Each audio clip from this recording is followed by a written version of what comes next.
The sun had just begun to rise over the quiet hills of Marlow, a sleepy ranch town nestled deep in the heart of Wyoming. Morning mist still hugged the dew-covered pastures, and all was still except for the rhythmic creak of a weathered barn door opening. Jim Callahan, a solitary rancher in his late 50s, stepped into the barn as he had every morning for the past 30 years. He wore a flannel shirt faded by sun and time, a hat that once belonged to his father, and boots covered in dust from decades of labor. Jim wasn't a man of many words, but around these parts, everyone knew him. Quiet, loyal, hardworking, and painfully alone. Ever since his wife, May, had passed away a decade earlier, Jim had lived in quiet sorrow. They had no children. His only companion was the land, the cattle, and most dear to him, a magnificent black stallion named Midnight. Midnight wasn't just a horse. He was family. Jim had raised the horse from birth, nursed him when he was sick, and trained him with the care of a father guiding a son. Midnight understood Jim in ways no human could. When grief hit him like a freight train after May's death, it was the gentle nudge of the horse's head against his chest that pulled Jim back from the edge. That morning, as Jim approached the stall to feed Midnight, something felt off. The horse didn't nicker his usual greeting. He was unusually still, his head low, eyes dim. Jim's heart began to race. He swung the stall door open and stepped inside. And then he saw it. Bruises. Dark, fresh bruises along Midnight's flank and haunches. A small cut just under his eye. Not the marks of a rough tumble or scrape, but something more deliberate. More violent. Jim's jaw tightened. "Who did this to you, boy?" he whispered, placing a trembling hand on the horse's side. Midnight winced slightly, confirming the pain was real. The rancher's eyes scanned the barn. There were no signs of a break-in. The other horses seemed untouched. The tack and tools were still in place. It didn't make sense. Who would hurt Midnight? And why? Jim spent the rest of the morning tending to Midnight's injuries, gently cleaning and wrapping the wounds with the tenderness of a father dressing his child's scraped knees. But inside, rage and confusion boiled. The bruises couldn't have been more than a day or two old. That narrowed the timeline. But Jim had been away in Cheyenne 2 days ago to pick up supplies. He'd left the ranch in the care of Travis, a local teen who helped out part-time. Travis. A scrawny 17-year-old with a quick smile, a messy mop of hair, and a troubled home. Jim had taken him under his wing a few months earlier, offering him chores and hot meals after finding him rummaging through his trash. The boy reminded him of himself at that age, angry, isolated, and carrying too much for someone so young. Could it have been him? No. Jim shook the thought from his mind. Travis had always shown kindness to the animals. Midnight liked him. But someone had hurt his horse. The next day, Jim quietly installed a hidden camera in the barn. He said nothing to anyone, not even Travis, who showed up that afternoon as usual, shoveling hay and cleaning stalls with his usual energy. Midnight flinched when the boy came near, and Jim noticed, but still, he said nothing. Just watched.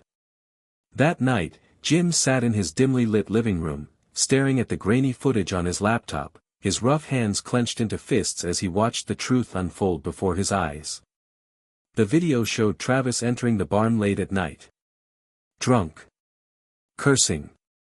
Slamming things around. And then, the unthinkable.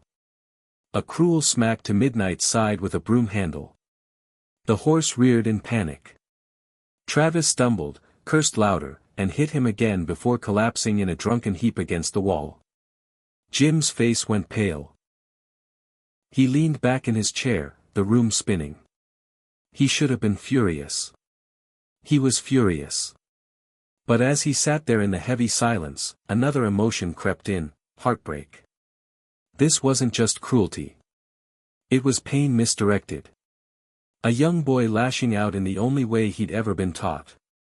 The next morning, when Travis arrived, Jim didn't yell. He didn't confront him with the footage. Instead, he handed the boy a cup of coffee and sat him down on the front porch.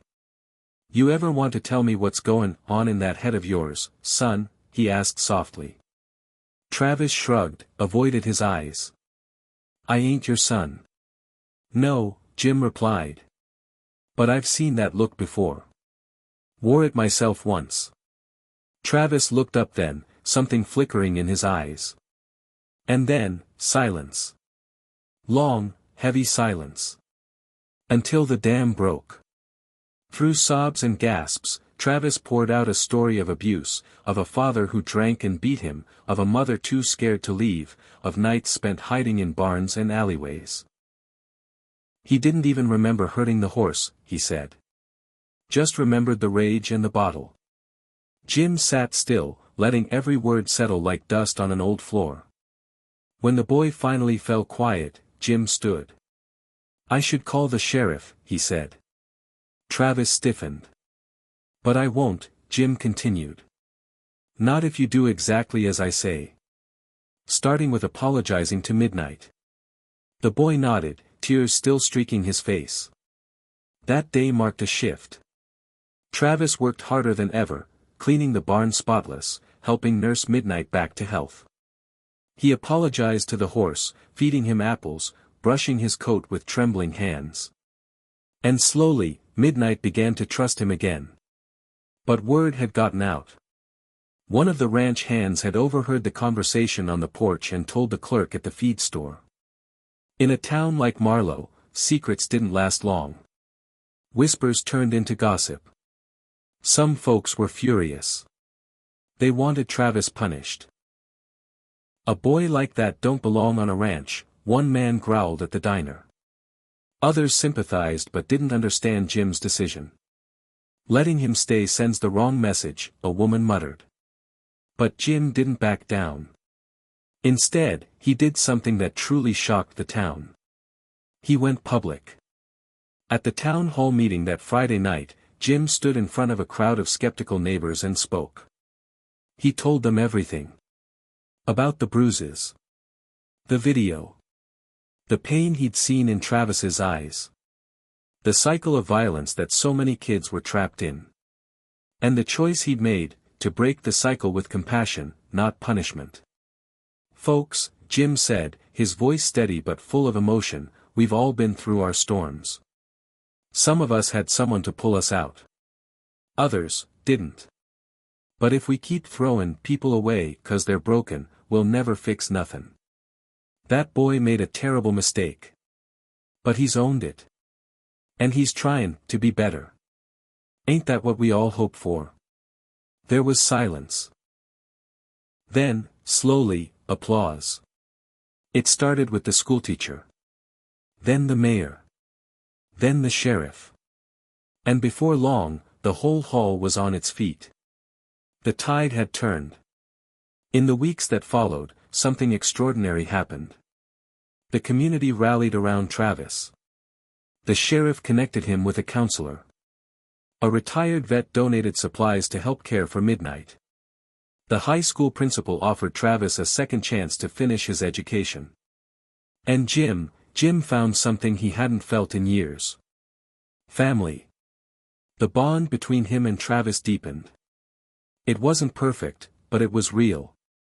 They built fences together, laughed over burned toast, and shared stories under the stars. Midnight healed too, stronger, more vibrant than ever. Months later, on a crisp autumn day, the town gathered again, this time for the annual rodeo. Travis, now 18 and standing tall, entered the arena on none other than Midnight, his once wounded companion. The crowd held its breath as horse and rider soared together over barrels and fences, a living testament to the power of forgiveness. When they finished, the crowd erupted in cheers. But the loudest applause came from Jim, his eyes glistening, his heart full. As the sun set behind the hills that evening, Jim sat on the porch, watching Travis feed the horses with a gentle touch. Midnight nuzzled his shoulder playfully. "Looks like he finally forgave you," Jim said with a smile. Travis looked over, his eyes soft. "Guess he's not the only one." And in that moment, on a quiet ranch in the middle of nowhere, a boy found redemption, a man found family, and a town discovered that sometimes, the greatest strength isn't in punishing brokenness, but in helping it heal. Because kindness, when given a chance, can change everything.